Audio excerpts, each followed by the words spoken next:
First of all, and probably what I should have said from the very beginning, is how much I and my family and everybody that we're here representing, and that's thousands, appreciate the hard work of TK and L. Wilson. Without them, this would not be happening today. And I want you guys to take a second to give a big round of applause to these two incredible individuals that have moved forward with a grassroots movement and continued the work of our 2007 panel or coordinators that started this 4 years ago, and bringing groups together. The only way we can beat this is to make sure we are together. And so whenever we think about goals, we need to think about the fact that we have the same goal.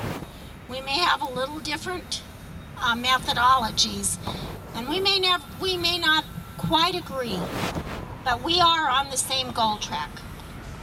Once again, thank you, TK, thank you, Al. I also want to give a big thanks to Stephen Walker for his effort with our press conference that was yesterday, and all of our speakers for both the press conference and what we conducted as an education panel for Congress. Sorry, the heat's getting to my voice. At any rate, I want you all to know that in June, 7 national organizations compiled an 11-question survey for our current Congress, asking them questions about family preservation, protecting our children, our right to the Constitution, and what our leaders that started with the 13 states that are represented on this tremendous stage, and what has happened to that. I'll tell you what's happened to that. Money and power has ruined that. It's ruined that for us as families. And I'm here to tell you that history repeats itself. Destruction of children and families is destruction of nation. We have to stop this kind of stuff that's going on. My son will be at this stage later when it cools off because he's disabled and he can't deal with the heat.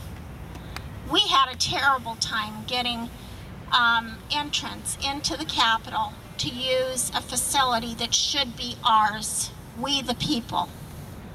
We are going to be working on that, and I'm going to need to have your support on that, because we should always have first chance, and we should not be submitting to rules that nobody else is having to comply with.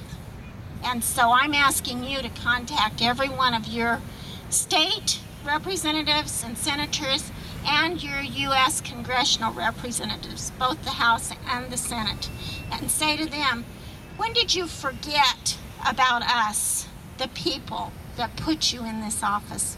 It's time that you remember that. As I said, my son's disabled, and I can tell you that DV and divorce are horrible for anyone, but it even becomes more of a challenge when you have a disability. Our family court system is so discriminatory against the disabled that it is not even, I can't even go into the stories that we've experienced to tell you, and that we are not alone. This is a nationwide problem, and it needs to be stopped. I'm going to end with just saying to all of you, thank you for being here. Thank you for taking the challenge. Thank you for stepping out and saying, we're done. We want you guys to listen to us. That 11-point survey that I talked about, we did not get a response from one congressional member, not one. And you know what that tells me? It tells me that they don't care about us. They are interested in the oil spill, they are interested in jobs, and they are interested in green energy. They have forgotten about us, and it's time for them to remember us.